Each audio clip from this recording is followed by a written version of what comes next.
There was a house in rural Kentucky where the family tree didn't branch. It folded back on itself, over and over, for nearly 200 years, behind closed doors and beneath a canopy of silence. One family made a choice that most would never speak aloud. They married each other, not strangers who shared a distant surname, not neighbors who happened to fall in love. They married siblings to siblings, cousins to cousins, first cousins, double first cousins. They engineered their own bloodline with the precision of livestock breeders, and they did it deliberately, methodically, and without apology. This is not folklore, this is not rumor. This is documented American history, and it happened in a place that still exists, in a lineage that still carries the scars. The family's name will remain unspoken here, not out of respect, but because their story is larger than a surname.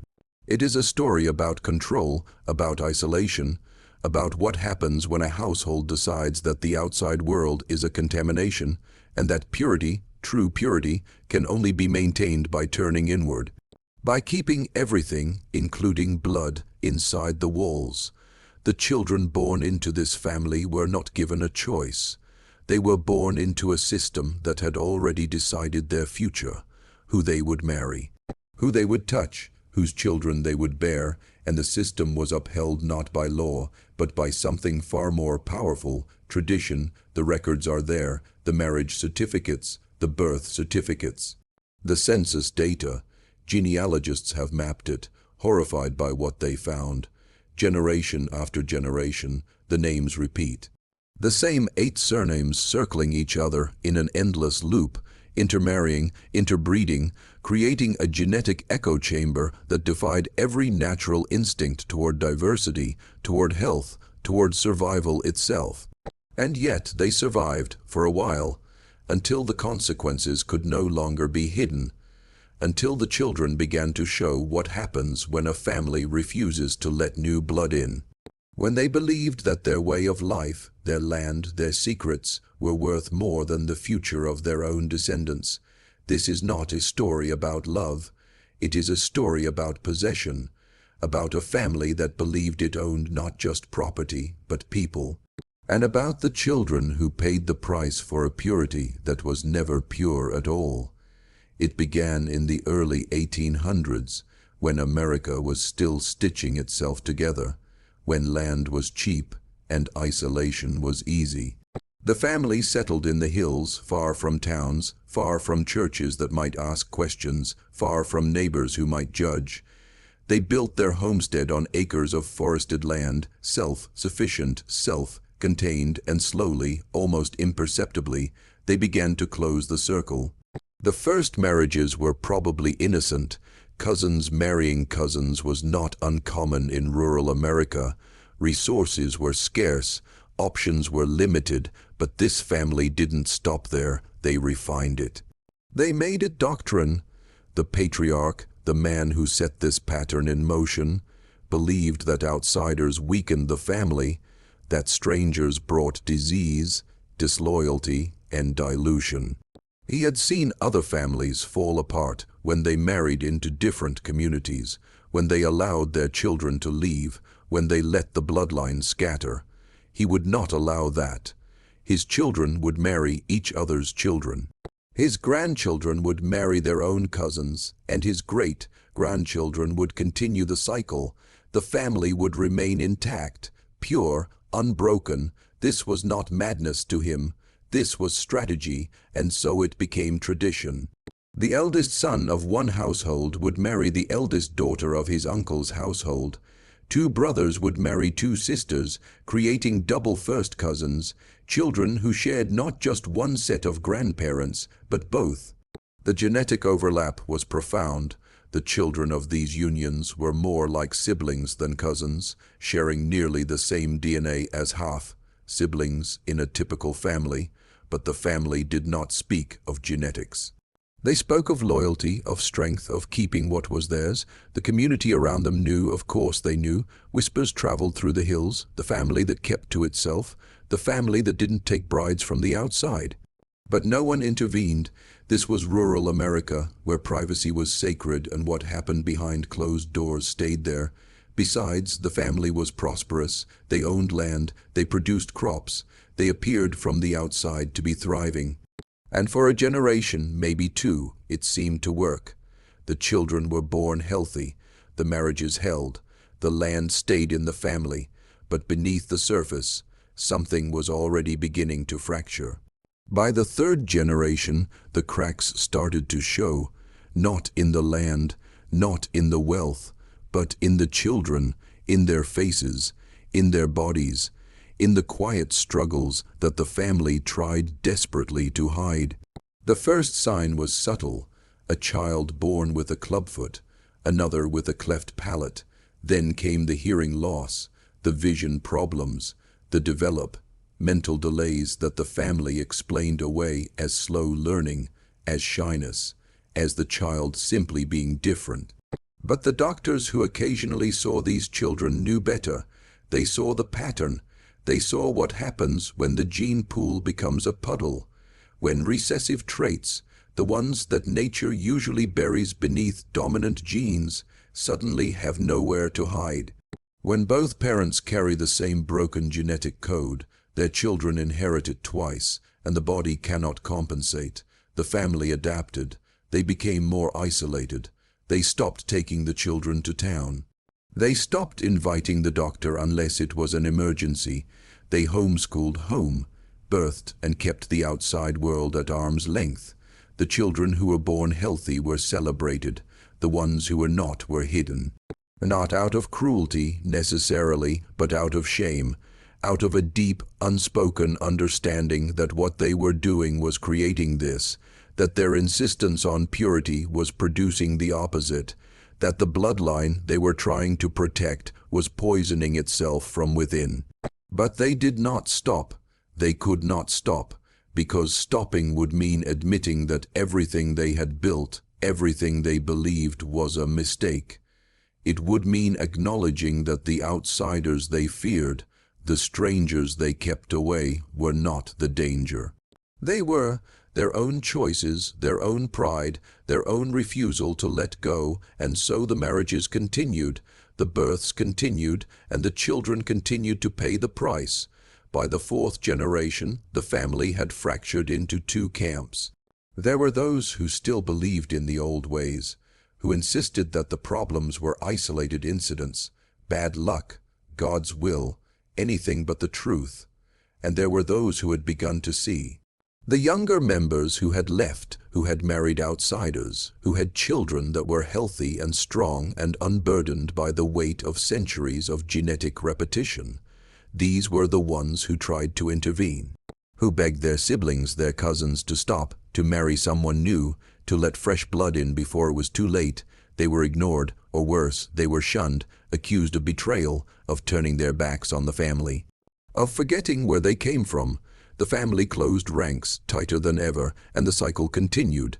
The marriages, the births, the silence, and deep in the hollows of Kentucky, in a house that had seen too much, the children kept coming. Each one a gamble, each one a prayer, and each one a reminder that some traditions are not worth keeping. There is a photograph that survived, black and white, faded at the edges, taken sometime in the 1920s. It shows a family gathering, dozens of people standing in front of a wooden farmhouse, arranged in rows, staring into the camera with expressions that are hard to read. At first glance, it looks like any other family portrait from that era. But if you look closer, if you study the faces, you begin to see it. The similarities are too strong, the features too repeated, the same eyes, the same jawline, the same sloping forehead appearing again and again and again. Not just in siblings, but across the entire group. Cousins who look like twins, aunts who could be sisters, uncles who share the same hollow gaze. It is a photograph of a family, yes, but it is also a photograph of a genetic bottleneck. Of what happens when diversity dies. The children in that photograph, the ones standing in the front row with blank expressions and ill-fitting clothes, they were the sixth generation. By this point, the genetic damage was severe. Intellectual disabilities were common. Physical deformities were no longer rare. Some children could not speak. Some could not walk without assistance. Some lived their entire lives in a single room, cared for by relatives who loved them but could not save them. The family had become its own experiment, and the results were devastating, and yet the marriages continued. Even into the 1930s and 40s, when the world outside was changing, when science was beginning to understand genetics, when the dangers of inbreeding were becoming public knowledge, this family held on. They had invested too much. They had sacrificed too much. To stop now would be to admit that all of it, all the suffering, all the lost children, all the broken bodies, had been for nothing. And so they convinced themselves it was worth it. That their way of life was worth preserving, even if the cost was measured in the lives of their own descendants. There were escape attempts. Young women who tried to run away, to marry men from neighboring towns, to break free from the script that had been written for them before they were born. Most were brought back, some were disowned, a few succeeded, disappearing into the anonymity of distant cities, changing their names, cutting ties, and never looking back. These were the lucky ones, the ones who understood that survival meant severance. That the only way to save themselves was to abandon the family entirely. But for every one who escaped, a dozen remained, trapped not by physical walls, but by psychological ones, by the belief that leaving was betrayal.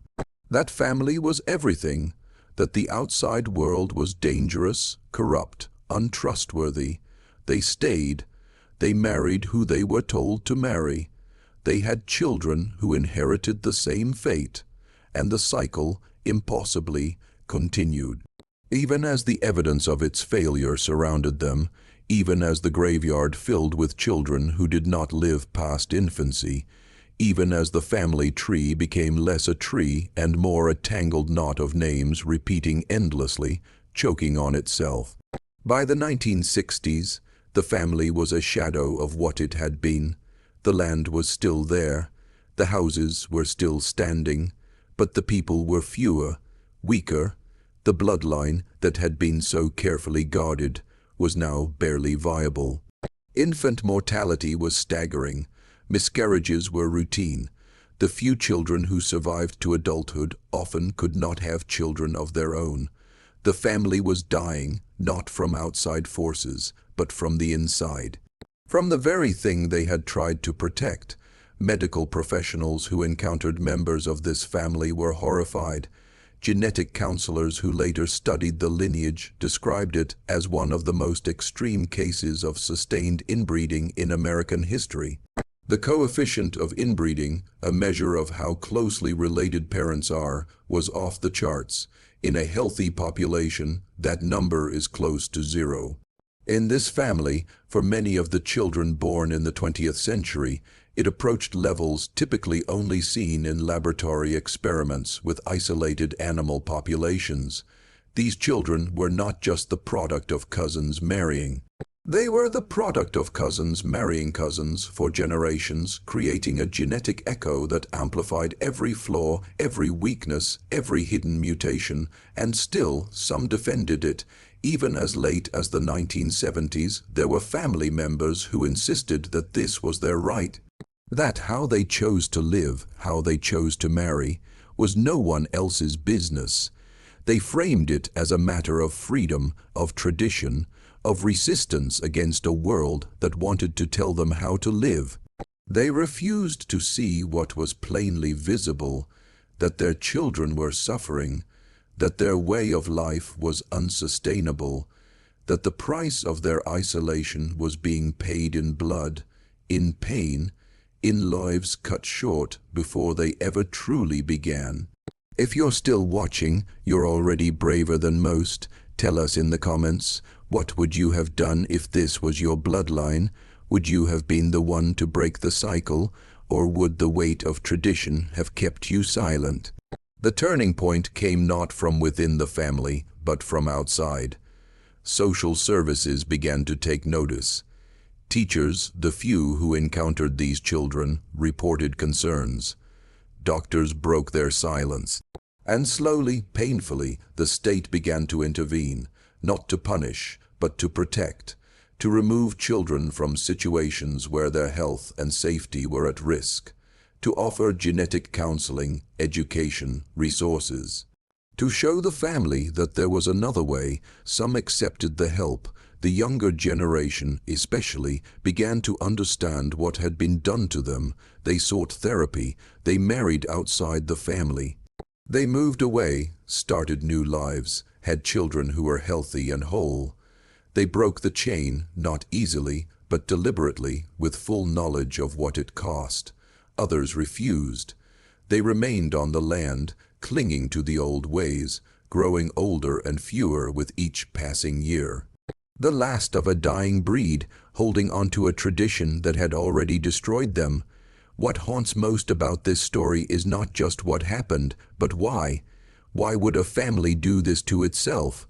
Why would parents, who presumably loved their children, continue a practice that so clearly harmed them? The answer is more complex than simple ignorance or cruelty. It is about fear, fear of the outside, fear of losing control, fear that if they opened their doors, if they let strangers in, everything they had built would crumble. The family saw itself as under siege, surrounded by a world that did not understand them, that wanted to change them, that threatened their way of life. And so they turned inward, believing that self-sufficiency meant total isolation, that preservation meant closing the circle tighter and tighter until there was no room left to breathe. This was not love. But it was not quite hate either. It was something more insidious. It was the belief that the family as an entity mattered more than the individuals within it, that the continuation of the bloodline, the preservation of the land, the maintenance of tradition, justified any sacrifice. Even if that sacrifice was the health, the happiness, the very lives of the children born into it. The family became an idol, and the children became offerings, and the parents, grandparents, and great-grandparents who perpetuated this system convinced themselves they were doing the right thing, that they were protecting something sacred, that the suffering was unfortunate but necessary. But here is the truth they could not face. There was nothing sacred about what they created. There was no purity in blood so concentrated it turned toxic. There was no strength in a lineage that could not survive contact with the outside world. There was no tradition worth preserving if it required the destruction of the people meant to carry it forward. What they built was not a dynasty, it was a trap, and the only ones caught in it were their own children. The psychological damage extended far beyond the physical. The children who grew up in this environment learned that they were not individuals with their own desires, their own futures, their own choices. They were components of a larger machine, interchangeable parts, meant to fulfill a role assigned to them at birth. Love in this context was conditional. You were loved if you obeyed, if you married who you were told to marry, if you stayed, if you did not question, and if you dared to want something different, if you dared to choose yourself over the family, you were cast out. And not just from the household, but from your entire identity, because in this family there was no self outside the collective. The survivors, the ones who escaped and built lives elsewhere, carry scars that are invisible but deep. They speak of nightmares, of guilt, of the feeling that they abandoned people who needed them, even though staying would have meant their own destruction. They speak of the difficulty of forming healthy relationships, of trusting others, of believing that love does not have to come with conditions. They speak of the children they chose not to have, terrified that some genetic echo, might emerge in the next generation. And they speak of the relief, the profound and complicated relief of being free. Today, the land is still there. The houses, some of them, are still standing, though most are abandoned now, reclaimed slowly by the forest. The family name appears in census records, in genealogical databases, in the footnotes of academic papers on genetic isolation. But the family as it was, the closed circle that repeated itself for nearly 2 centuries, is gone. The last generation that continued the practice has mostly died off. Their children and their children's children have scattered across the country, carrying new surnames, building new families, trying to forget what came before. But forgetting is not the same as healing. The descendants of this family live with a complicated inheritance. Some have chosen to research their lineage, to map the damage, to understand exactly what was done and why. They do this not out of morbid curiosity, but out of necessity, because understanding the past is the only way to ensure it does not repeat. Others refuse to look back. They have changed their names, destroyed old photographs, severed every tie to the bloodline that nearly destroyed them. And both responses are valid, both are forms of survival. What this story reveals is not an anomaly, but a warning. This family was not unique because of what they did. Isolated communities practicing cousin marriage have existed throughout history, across cultures, across continents.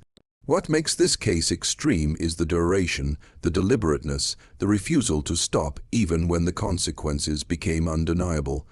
But the impulse behind it, the desire to control, to preserve, to keep the family pure and intact, that impulse is not rare. It exists wherever fear of the outside world outweighs concern for the well-being of those within. It exists wherever tradition becomes more important than the people meant to uphold it. The children born into this family had no choice.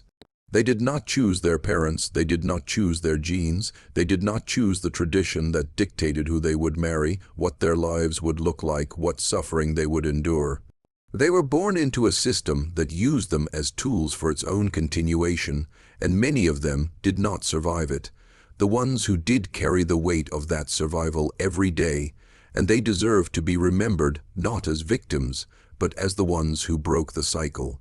Who said no, who walked away, who chose life over tradition, freedom over loyalty, themselves over the family that tried to consume them. This is the story of a household that believed blood was everything. That believed purity could be maintained through isolation, through control, through the repetition of the same pairings generation after generation. But blood is not everything. It is just biology. And biology, when trapped, when forced to circle back on itself endlessly, does not thrive. It withers, it breaks, it dies. The real strength, the real purity, if such a thing even exists, comes not from keeping things the same, but from allowing them to grow, to change, to breathe. The family that repeated itself for centuries is a ghost now. A cautionary tale buried in the hills of Kentucky, in unmarked graves and fading records and the memories of those who survived it. And maybe that is how it should be, not celebrated, not romanticized, but remembered as a reminder of what happens when fear becomes doctrine, when tradition becomes prison, when family becomes a cage from which there is no escape, except the one you carve out yourself, no matter the cost.